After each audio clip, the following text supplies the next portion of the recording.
Hey guys, it's RebeccaLynOberstadt. In today's video, I'm doing something a little different, and some of you guys may actually be shocked, but I'm going to be coloring my hair. My hair is 100% virgin. It has been since I cut it for donation 2 years ago, coming April 12th, so next month. But Influenster sent me this to test out. This is the Schwarzkopf Simply Color. It's a 0% alcohol, silicone, and ammonia based hair color. It's something that you can buy at Walmart. And I thought it was interesting when I opened the lid. Inside the lid, there's like this little card here that says, "Love your shade. Remember to pick it up at your next visit." And then it says recommended coloring every 4 to 6 weeks. So I thought that was neat that there's a little thing in here that you can like peel out of the lid and then write down what's what. They sent me Intense Espresso, which is a 4.0. My hair ranges between a 4.5 and a 5 for the color shade. If those of you that are familiar with light to darkness, 1 being black, 10 being blonde, 12 being platinum. And brown starts between like 7 and 6, depending on whether you're dark blonde or light brown. And I range between a 4.5 and a 5. But I'm also 40 and I've had gray hair since I was 25. I honestly don't care about my gray hair, but I know that there's a lot of women that are self-conscious and don't have the confidence to wear their gray hair. So what I figured I would do is I'm going to be doing this how I would if I was in the salon, and that includes a bowl method, which I don't know where my special thing went. I have to go find that. I had it on the counter, but probably cat ran off with it. It's probably underneath the counter. I'm going to section off part of my hair because I'm not doing the whole thing. I'm going to take a triangular section basically right here, and this is what I'm going to work with. So I'm going to wrap my hair in the comb. Well, or not, because it just falls right out. And I'm going to pull all the rest of it back, because I don't want hair color anywhere else on my hair, because my hair needs to stay as virgin as possible for the next time I donate it. And because my hair is thick, I have to use a number of clips to get it to stay in place. Okay. So this is what I'm working with. What I'm going to do before I even mix color is I'm going to take a very lightweight conditioner, and I'm going to apply this to the hair around the area so that I don't get color anywhere I don't want it. And this is just a Biolage conditioner. I need to use it up anyways, and I will be washing my hair, so this isn't really going to be doing anything. Hello? It whistled at me. It's not really going to be doing a whole lot of anything in my hair.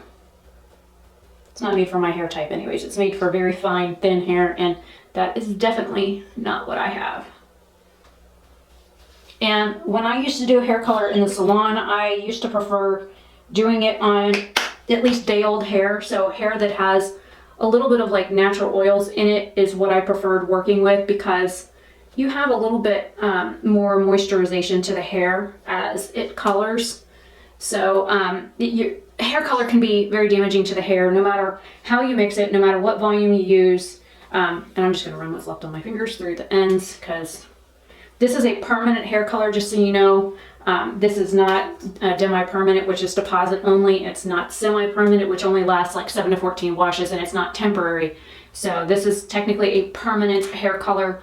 Let me find my my hair spatula, and I will be right back. All right, I went ahead and changed my battery out too, since I was flashing red and I didn't want to have it die on me. Now, move back a little bit so you can see the majority of my hair.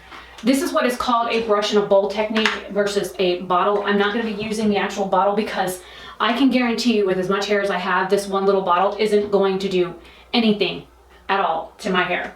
So in the salon industry, we have things like this. It's called a key. It's what we use to slide onto the hair color tube so that we get the most product out of it. I'm going to be mixing equal parts, hopefully.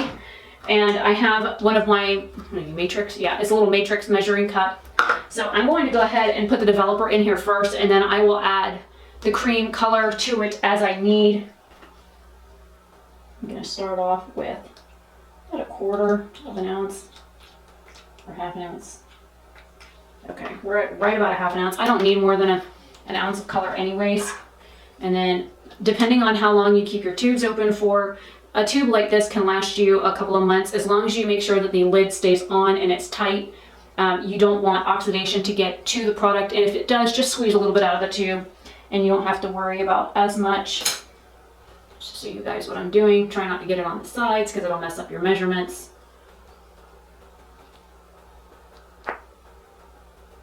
And the easiest way to do this is you put your liquid in first and then you add your cream colorant after. Now I'm going to go ahead and stop there and then mix.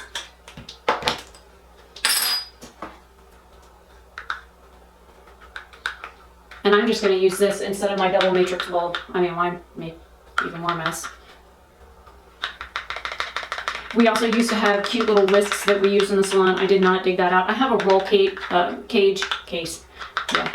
I need more coffee. I have a roll case that I keep product in from like my salon days. So like my shampoo case, my neck strips, my razor, things like that are in there. Things that I don't use on the regular.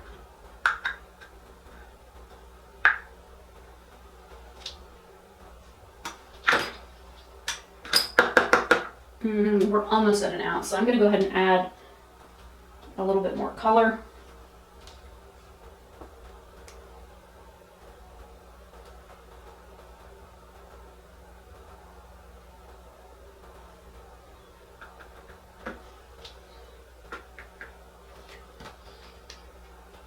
There's this guy, I think his name is Jorgen.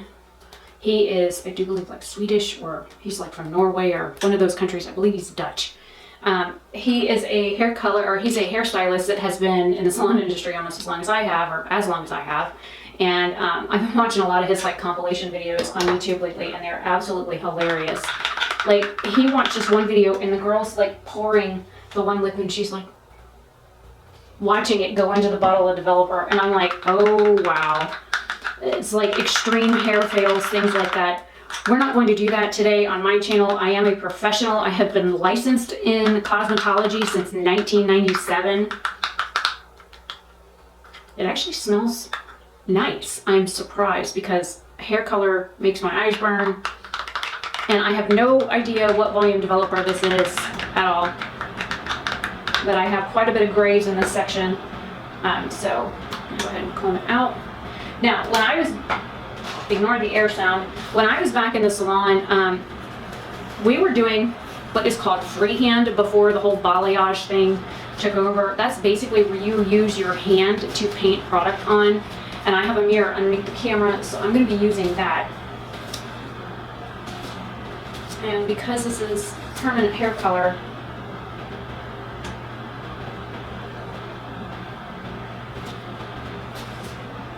section this off, and I'm going to start about 2 inches away from the scalp. The reason for this is your scalp produces an awful lot of heat, which is why your parents used to always tell you when you went outside as a kid to cover your head. There's a reason for that. Uh-oh, decorating the floor already, which is why I have black pants on. I was a flinger in the salon. For anybody that's actually a hairdresser that knows anything about hair or the salon industry, I'm a flinger. You'll understand what I mean. If you're not, it's just a hairdresser inside joke. And I'm saturating it all the way down to the ends. I'll come back to the rest of it here in just a minute. Kind of stick it on that conditioned side. I could section it off a little bit more here. But again, I want my hair colored, period. And I've made way too much color. But the reason you do not start at the scalp, I got sidetracked. I can multitask, I promise. No, I can't. Is because your scalp produces a lot of heat, so that means the color is going to process faster at your scalp than it would anywhere else. So you're going to start mid-shaft to ends. Sometimes if you have like heat-treated hair, which I do not, if you use a blow dryer or a curling iron, you would want to do the midsection of your hair, which is basically from here to like here. You leave out the last couple of inches of your hair for your tips. But my hair is not heat treated. I do not color treat my hair. It's not chemically treated. I use a lot of oil in my hair to keep it moisturized because my hair is dry. I live in Florida where the humidity is awful. And you want to make sure that your hair is fully saturated, which again, I knew that this bottle would definitely not be enough to do my hair with as thick as it is. Because most of these, it's usually 1 ounce of developer and 2 ounces of product. What do we got in here? 2 ounces. So it should be equal ratios, so it should be a 2 ounce tube of color and a 2 ounce thing of developer. And then you sit like this. It says 30 minutes. Oh, look, I'm getting my eyebrow. That was not intentional.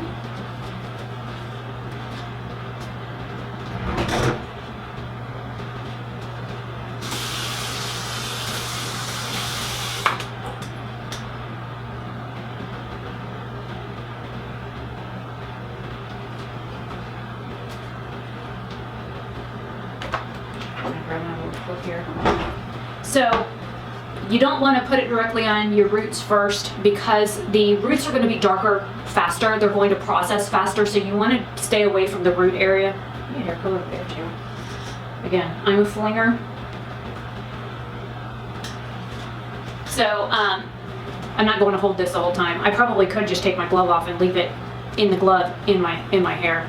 I'm just massaging the hair color through. You want to make sure that your hair is fully saturated so that it has even distribution, because as this is a permanent hair color, it has to blow your cuticle wide open. So what that does is it takes your smooth hair shaft and blows it open so that the hair color can go directly into the mid shaft and core of your hair to deposit color.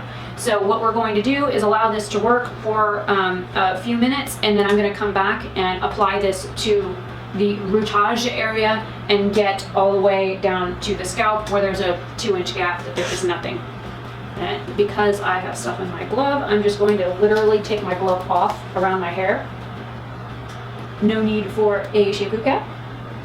And voila. Now I'm going to rinse this glove off so I don't get hair color on anything else.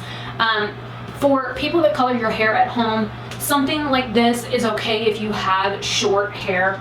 If you have hair that is this length or longer, get a bowl. This is a double-sided bowl. You can put color in both sides. This is what I used when I was doing double foils or double color or tri-colored foils. Like if somebody wanted, like the roots done, that would be one bowl. And then if they wanted like golden highlights and honey highlights, one's a little darker than the other, I would mix those in here and then just make sure that the brush that I'm using has a different colored handle so I can remember where the heck I was. And as I'm working through the, foiling out sections of the hair, I would just, switch back and forth to what color is what, and then work from there. So these double bowls are like amazing. But this is one from the brand Matrix.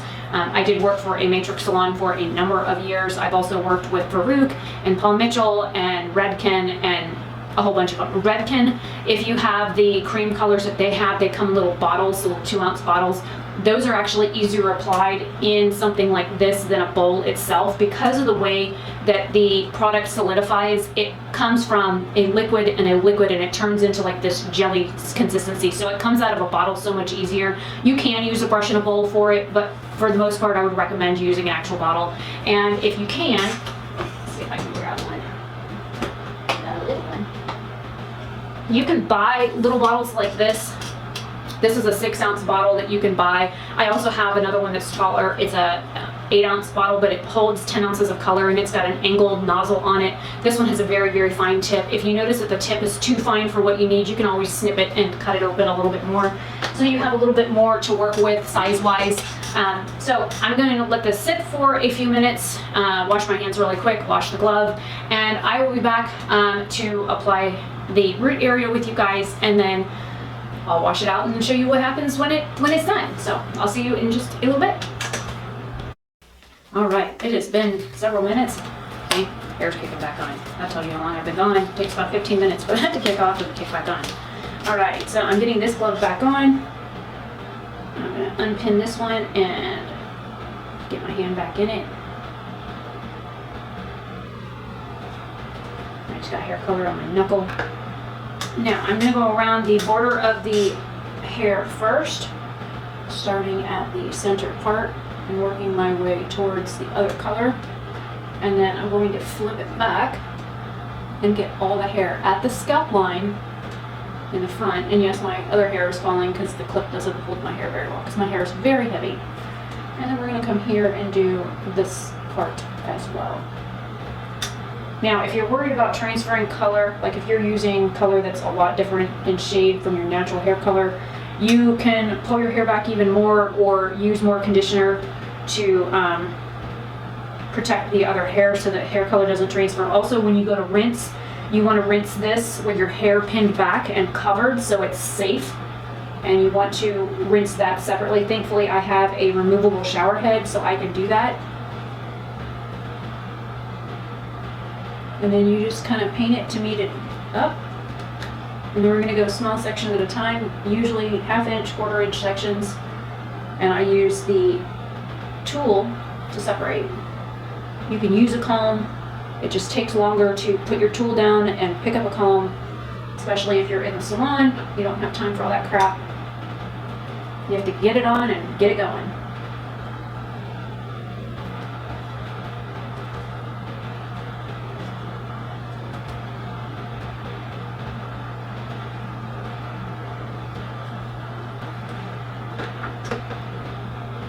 And then with whatever is left in here, I'm going to go ahead and smear it on my hair.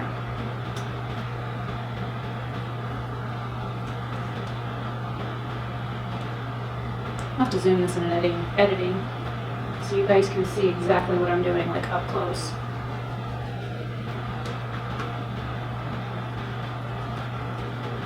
And if you notice, the color has also oxidized because it's been sitting out for a few minutes. Hair color kind of has a tendency to do that, especially if you're working with a dark shade like this. Yeah, I made a little too much. But I'd rather have too much than not enough. And I did get a bloop over here. I'll get that off in just a second.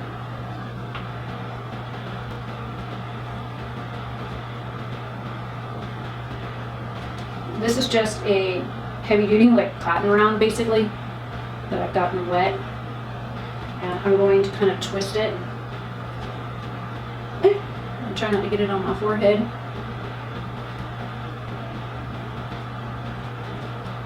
And try and clip it in place. You don't want it too tight to the scalp because you want it to be able to breathe. Because again, it needs oxygen to develop most of the time. I see these people that put like plastic bags and stuff on their heads and then they like shrink wrap them down. Don't do that. You need oxygen to get to this. So I'm not even going to touch the camera yet. I'm going to wash these gloves really quick, get the hair color bloop off the floor. I have multiple spots of it. Again, I'm a flinger. And then I will see you guys at the end after I've had a shower and washed all this stuff out.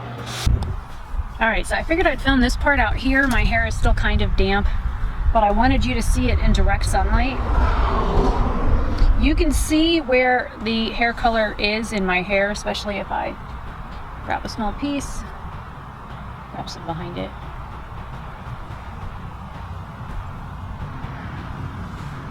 If I hold my hair flat, you can see that the front part of it is darker. It also didn't cover the grays up by my scalp very well. But it is a little bit darker than my natural hair color. I'm like blind sitting here in the sun right now.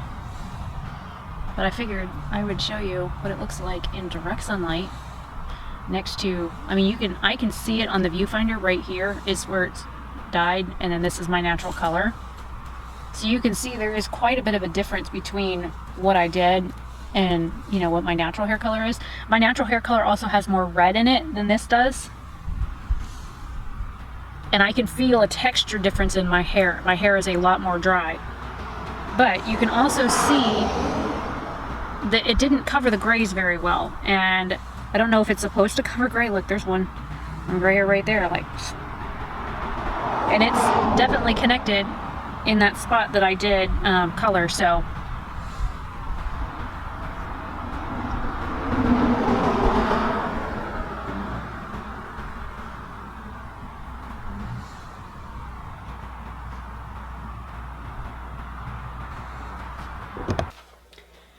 Alright guys, so I am back. I did some video outside, but there is a noticeable difference between my natural color and the strip that I did. And it did not cover gray at all. So if I pull part of that strip, not only is it noticeably darker than my natural hair, which is fine, but like the gray hairs, especially the ones at the root, did not cover at all. and the ones that are further through the mid shaft to the ends, it just kind of darkened them just a little bit. So I don't think this would be good for somebody if you're looking for gray coverage. I don't think it says anything on here. Okay, I'm wrong. It says natural color results up to 100% gray coverage. I'm gonna have to call them a bullshit on that, because I can see in the mirror underneath the camera the gray hairs like going just in that small patch that I did there. It didn't cover my grays at all. I do have very coarse hair, very thick hair, so that also could play into the fact that it didn't cover. And you would think that the hair that got more time with the color on it, that was mid shaft to ends, it would be better covered, but it wasn't. I also want to make sure that I say, if you're watching this, that when I say 1-to-1 ratios, I mean equal parts. So if this is, the developer is 2 ounces, the tube is 2 ounces, and you take 1 ounce out of each, mix them equally. Do not mix 1.5 ounces of color and 1/2 ounce of developer, or a 1 ounce of developer, because there's not going to be enough. I mean, you'll get some coverage from it, but you're not going to get what you should get. What we used to do in the salon, depending on how hard grays were to cover, we could do one of two things. We could increase the volume of developer that we use. Instead of 20, we could up it to 30, or we could do like double 20 or double and like 1.5. So if you are going to mix your ratios with hair color, again, doing it with a box, you're not going to get the results that they recommend. But if you have a tube of color and a bottle of developer and you're trying to figure out how to mix color, take your tube, however many ounces are on that tube, and you want a little bit more gray coverage, and you get a 20 volume developer, start with 2 ounces of it, mix it up, and then add in another 1/2 ounce to 1 ounce of 20 volume to kind of give it a little bit more strength behind the ability to deposit more color. What the volume developer does is it's a type of percentage of the hydrogen peroxide that goes into your hair. What it does is it breaks the hydrogen bonds in your hair, which you can do simply with water. But what it does is it allows the cuticle to be open far enough, long enough, so that the color can get down inside the shaft of the hair. The hair is made up of multiple layers, and I'll stick a graphic here on the screen so you can see what I'm talking about. But the more exposed the center of your hair is to the color molecule as it's implanting into the hair shaft itself, the more grab you're going to have, because it's going to actually change the color matrix of your hair at its core. And then as you rinse the product out, your cuticle is going to slowly close over it, and then it's going to trap color molecules inside the center of your hair. So when I say mixing equal parts, that's if you want to just color your hair. I'm not talking about like lightening it. If you want to lighten your hair, that's a whole different ball game. If you are trying to remove color, always remove color first. Find a brand that has also got a color remover. Then that way you're going to have a better chance of removing color. Also, coloring over previously colored hair can also change the effects of what you're going for. I mean, you can look at a picture on a box all day long, or like the color representations that they give you, and they're not going to be accurate, because if you already have chemically processed hair, your hair isn't virgin like mine is. So you're going to be starting with an unknown factor, and then you're going to be putting something on it that has more of a known factor. It's kind of like a science test, where scientists start off with a theory and then they have to test that and see if it's practically relevant at all. Hair color science is a little bit like that. It's a theory at first, and then we go on and we practice and we learn more until we can perfect that. I was a master colorist in the salons that I worked in. I've had a bunch of training in hair color techniques, as well as hair color removal and color correction. So if you guys have questions about some of that, please let me know. I'm willing to walk you through it. I will pull graphics. Also, keep in mind the color wheel, because I have a lot of red naturally in my hair. You can see it. Anybody that knows anything about hair color period should be able to see the red naturally in my hair. And as I'm more exposed to the sun, since I live in Florida and it's like hotter than Hades outside right now and it's almost April, I'm going to be more exposed to the sun, which the sun will naturally lighten my hair, which more and more red will pull out of my hair, because you'll see as the sun lightens my hair, more and more red will shine through. It's just because that's the base color of my hair. Some people have more like a greenish tinge to their brown hair, and that just means you have a cool undertone versus a warm. I have a warm undertone to my skin as well. I have a warm undertone to my hair. The color wheel is something that we always like to follow when it comes to the salon. If you want to counteract green, you need red. If you want to counteract red, you need green.